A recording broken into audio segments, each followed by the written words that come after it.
ಇನ್ನು ಕಾಫಿನಾಡು ಚಿಕ್ಕಮಗಳೂರು ಜಿಲ್ಲೆಯಲ್ಲಿ ಮಂಗನ ಕಾಯಿಲೆಯ ಭಯ ಶುರುವಾಗಿಬಿಟ್ಟಿದೆ. ಒಟ್ಟಾರೆಯಾಗಿ 4 ಕೇಸ್ಗಳು ಈಗ ಪತ್ತೆಯಾಗಿರುವಂಥದ್ದು. ಹೀಗಾಗಿ ಜನ ಕೂಡ ಬಿಚ್ಚಿ ಬೀಳ್ತಾ ಇದ್ದಾರೆ. ಬಿಸಿಲ ಧಗೆಯಿಂದಾಗಿ ಮಂಗನ ಕಾಯಿಲೆ ಹೆಚ್ಚಾಗ್ತಾ ಇದೆ ಅನ್ನೋದು ಮಾಹಿತಿ ಲಭ್ಯ ಆಗ್ತಾ ಇದೆ.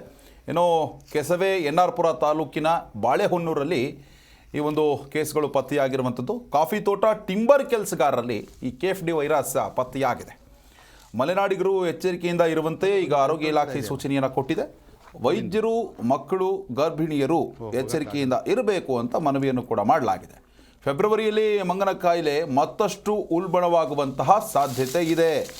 ಚಿಕ್ಕಮಗಳೂರು ಜಿಲ್ಲೆಯ ಮಲೆನಾಡು ತಾಲೂಕುಗಳಲ್ಲಿ ಈಗ ಮಂಗನ ಕಾಯಿಲೆ ಭಯ ಶುರುವಾಗಿರುವಂಥದ್ದು. ಹೀಗಾಗಿ ಆರೋಗ್ಯ ಇಲಾಖೆ ಮುನ್ನೆಚ್ಚರಿಕಾ ಕ್ರಮಗಳನ್ನು ಕೂಡ ಕೈಗೊಳ್ಳುತ್ತಾ ಇದೆ. ಸ್ಥಳೀಯರಿಗೂ ಕೂಡ ಎಚ್ಚರಿಕೆಯಿಂದ ಇರುವಂತೆ ಸೂಚನೆಯನ್ನು ಕೊಟ್ಟಿದೆ.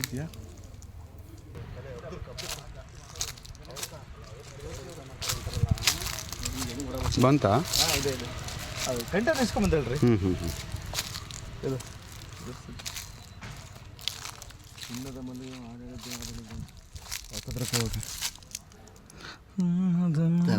ಒಳಗಡೆ ಹೋಗ್ಬೇಕತ್ತು ಯಾರಿಗೆ ಹೋಗಿಲ್ಲ.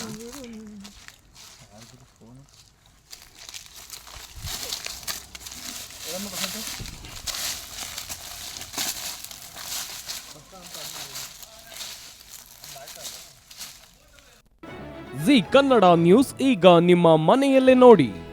ಎಲ್ಲ ಕೇಬಲ್ಗಳಲ್ಲಿ ಈಗ ಲಭ್ಯ.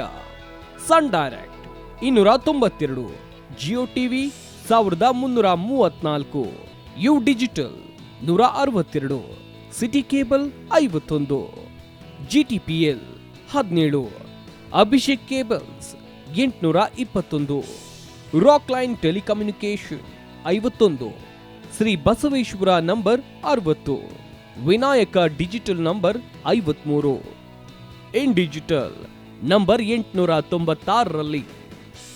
ನಿಮ್ಮಿಸ್ತದ ಜಿ ಕನ್ನಡ ನ್ಯೂಸ್ ನೋಡಿ ಆನಂದಿಸಿ.